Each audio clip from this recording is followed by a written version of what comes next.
Delphine, ma tutrice, qui est aussi responsable RH chez U-Logistique. Et je vous présente Salma, qui est mon alternante et qui est étudiante en Master 1 ressources humaines.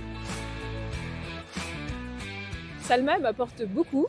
Je l'ai formée sur une grande palette de sujets RH. Du coup, ça lui permet de prendre en charge de manière autonome ou quasi autonome beaucoup de projets du service RH.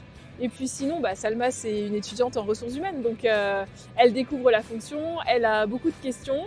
Elle questionne nos process, les manières de faire, etc. De mon côté, Delphine, elle m'apporte énormément également. Déjà, elle m'apporte un cadre dans le côté pratique du métier. Et elle est aussi très ouverte d'esprit et créative.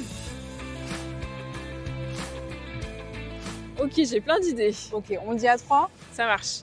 1, 2, 3. Lire Voir dans les l'avenir. pensées. Rien à voir. Voir l'avenir parce que je trouve que ça permettrait d'anticiper beaucoup de situations, d'être au plus fin dans la manière de gérer les sujets, d'avoir déjà connaissance de ce qui va se passer. Il y a tellement d'aléas dans la gestion des ressources humaines. C'est clair. Moi, je comprends, mais je trouverais ça vraiment super angoissant. Je pense que ça serait vraiment lire dans les pensées, parce que ça nous permettrait vraiment de mieux comprendre les besoins de nos collaborateurs et anticiper un petit peu ce que pensent les candidats, par exemple, en recrutement.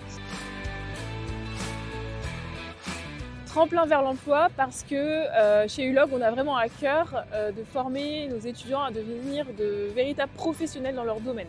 Formatrice parce qu'on touche à différents aspects du métier, on nous laisse vachement d'autonomie, vachement de responsabilité et je pense que c'est vraiment quelque chose qui est super important quand on est étudiant.